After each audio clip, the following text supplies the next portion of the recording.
amigos, amigas, hermanos que nos están oyendo, viendo. Vamos a continuar con esta serie de temas que hemos iniciado ya tiempo atrás. Y hoy nos toca precisamente ver la desaparición del pecado. Quizá llama mucho la atención la desaparición del pecado, pero vamos a ver en qué consiste esto, cómo que desaparición del pecado. Porque si hablamos de desaparición del pecado, pues estaremos pensando en que estamos en el cielo. Bueno, ¿cómo está esta situación? Vamos a observar. Primero, pecado. ¿Qué es pecado? La palabra pecado significa errar al blanco. Esta es una palabra del griego errar al blanco. Es una palabra que poco a poco ha ido desapareciendo. Tristemente ha ido desapareciendo la palabra pecado. ¿Por qué será? ¿Será porque ya nadie peca? ¿O tal vez porque nadie cree en el pecado?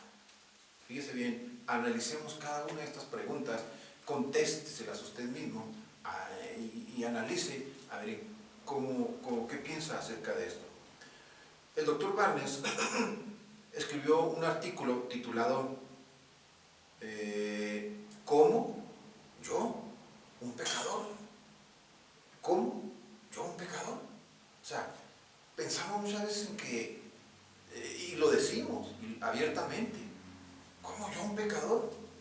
Pero esa palabra, el yo pecador, tenemos que analizar, ver las escrituras para que ella me confronte cómo es que estoy yo.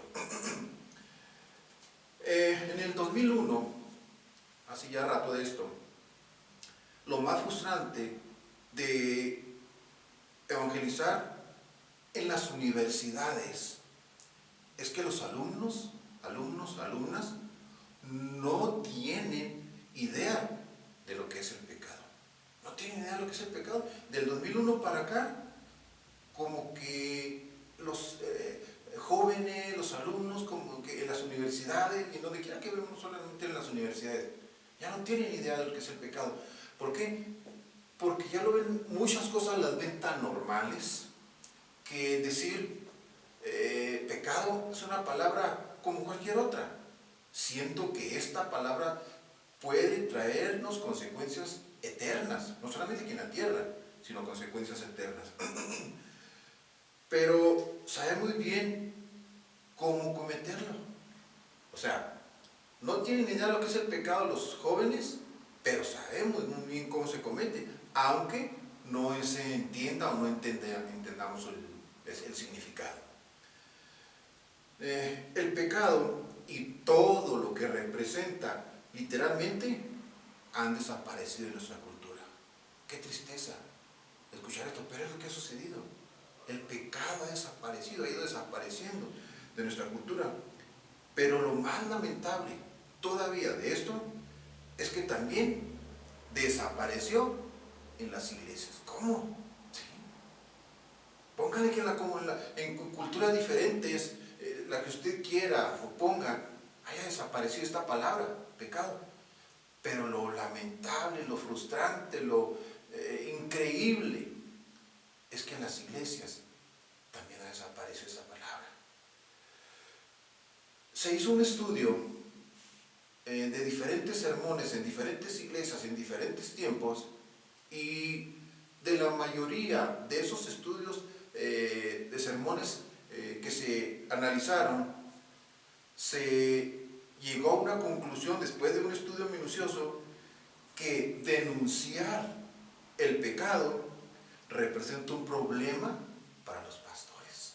Entonces tratamos de suavizar este tipo de palabras para conservar a una congregación.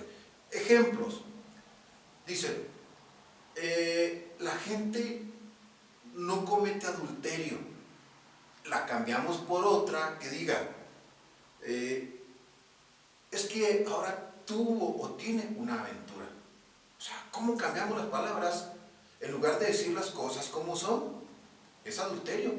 Y para tratar de justificar esto en algunas iglesias o en muchas iglesias, es que tuvo o tiene una aventura. O sea, es lo mismo, es idéntico, nomás que con otras palabras. O también, Los ejecutivos no roban, cometen fraudes.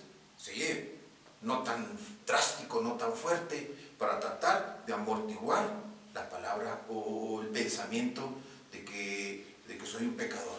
O sea, debemos de tener cuidado, analicemos detenida y detalladamente toda esta serie de situaciones. ¿Por qué? Porque eso ha hecho que vaya cada vez desvalorizando lo que es el cristianismo. Pero, ¿y qué de las iglesias conservadoras? Aquí hablamos de iglesias, vamos a decirlo así, al gusto del cliente, o iglesias liberales. Pero ¿qué de las iglesias conservadoras? Porque hay dos extremos. Se aplica solo en las iglesias conservadoras, se aplica solo con pecados graves. Aunque todos pecados son pecados, entendamos esto. Todo un pecado es pecado, sea chiquito, sea grande. Si me robo un alfiler o si me robo un avión, es lo mismo. Pecado es pecado. Pero aquí viendo o pensando en pecados graves en una iglesia conservadora, podríamos hablar del aborto, que ninguna iglesia está de acuerdo con esta, una iglesia cristiana, o la homosexualidad, es un pecado grave, o el homicidio. Eso lo vemos en una iglesia conservadora como un pecado grave. Miren, es fácil condenar a quienes esos pecados tan obvios cometen, pero ignoramos nuestros propios pecados. O sea, criticamos a personas que están llevando a cabo ese tipo de pecados. Alguien que abortó, alguien que es homosexual, alguien que tuvo un adulterio, lo criticamos, lo encajonamos y lo ubicamos en cierto lugar, pero no nos fijamos en lo que estamos haciendo nosotros, que por ejemplo sería el chisme. Si esa persona abortó, si esa persona tuvo un adulterio, si esa persona tuvo es homosexual, yo y Dios debemos de platicar, pero no condenar a esa persona, porque eso es lo que hacemos, condenamos a esa persona. Pero cuántas veces o cuántas ocasiones el chisme, el orgullo, fíjese, la envidia, la amargura o la lujuria, que muchas veces hacen presa de la gente cristiana o de nosotros, y en eso no nos fijamos en pecados de la sociedad, pero no me fijo en los pecados que yo tengo. O sea, yo debo analizar esa situación, los pecados que yo tengo, que yo estoy practicando, y ponerme a cuentas con Dios. Si no tiene problemas con el aborto, la homosexualidad o el homicidio, no se preocupe por eso. Pero si tiene problemas con estas otras pecados que le acabo de mencionar, debemos de preocuparnos, porque esos pecados que le acabo de mencionar, casi le aseguro que diariamente, consciente o inconscientemente, los estamos llevando a cabo. ¿Cierto o no? Usted tiene la respuesta, usted contéstese. Hablando de pecados como el orgullo, la envidia, aunque muchos dicen, es que es envidia de la buena. Yo no sé cuál será la envidia de la buena. Entonces, analicemos ese tipo de pecados. El orgullo, la envidia, ¿cuál mencionaba? La amargura y la lujuria. Omitimos el yo pecador que viene en el libro de Lucas, en el Evangelio de Lucas, ¿sí? En el capítulo 18, el versículo 13. Estamos, fíjense nada más preocupados por los pecados que comete la sociedad, como le acaba de decir, que por nuestros propios pecados.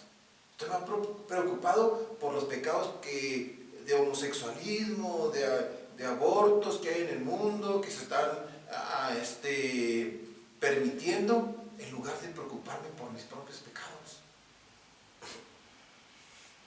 No tenemos remordimiento en repetir una y otra vez pecados como el chisme o los que les mencioné anteriormente. o decir palabras hirientes de un hermano, argumentando y diciendo, es que estos pecados no son tan malos. Fíjese, el que yo diga que una persona es amargada, o que tiene amargura, o que es envidiosa, decimos, es que esos pecados no son tan malos.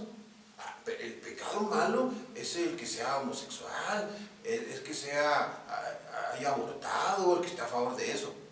Fíjese cómo clasificamos pecados pequeños y pecados grandes. Pero para Dios, pecado es pecado. Pero, ¿acaso nosotros tenemos la autoridad de Dios para establecer distintos pecados? No, claro que no. Yo no soy Dios para decir, este pecado es aquí, lo ubico aquí, este aquí, este aquí, este aquí. Pecados son pecados, otra vez. Una mirada lujuriosa a una mujer es igual que cometer adulterio, y así lo establece la palabra de Dios. Aprendamos a distinguir cuándo se está cometiendo ese pecado. No podemos evitar, decía alguien por ahí, que no podemos evitar que los aves vuelen arriba de mi cabeza. Lo que yo puedo evitar es que hagan nido en mi cabeza. Igual una mujer les decía, yo no puedo evitar que pase enfrente de mí y la observe, normal, pero el que yo sí puedo evitar es que la siga todavía con la mirada y luego otra vez y todo lo que viene más adelante. Es lo mismo enojarse que matar a una persona. Y ahí lo podemos ver en Mateo 5, 21 y 22. Usted que tiene su Biblia ahí, léala. Ahí le va a mencionar todo esto. Les menciono para no irnos deteniendo tanto tiempo en esto. Entonces, todo pecado es grave. Todo pecado es grave. Desde el pequeño que usted más me quiera poner hasta el más grande. Desde la envidia mía misma o hasta un pecado de aborto o lo que usted quiera que le mencionaba. Es grave. Delante de Dios es grave. Dice la palabra de Dios que si el justo con dificultad se salva, entonces ahí empezamos a analizar toda esta situación. Entonces el pecado es pecado. Y versículos que usted puede analizar ahí en su casa, en el lugar donde esté ahorita, si quiere puede usted anotarlos, se encuentra en Filipenses capítulo 4, versículo 6. Léalo. En Gálatas, el capítulo 3, versículo 10. Mismo Gálatas, capítulo 9, versículo 9. Esto es reprobatorio. Entonces, esto es hablando de la desaparición del pecado. Como les repetí al principio, el pecado mientras estemos aquí en la tierra y estemos en este cuerpo, no va a desaparecer. Pero sí tenemos la capacidad de nosotros, con la ayuda de Dios, del Espíritu Santo, de cubrirme de Él para tratar de evitar lo más que se pueda que yo caiga en las garras de este dañino y que carcome el cuerpo y todo, que es el pecado. Gracias amigos por estar viéndonos. Continúe con nuestros siguientes videos, seguramente aprenderán bastante de ello. Gracias y nos vemos en el próximo.